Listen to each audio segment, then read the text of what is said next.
Hi, I'm calling with Midian Roofing, and I'm a site superintendent on this project. This part of the decking has been broke. This side's still good.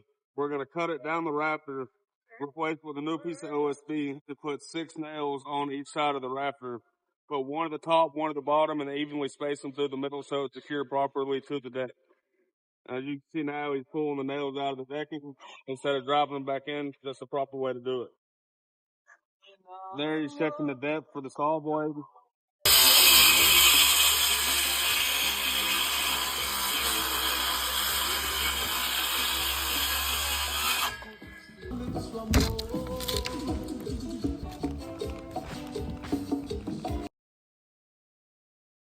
Now here he's measuring for the correct size so he can cut to the new piece of OSB to go in place of it.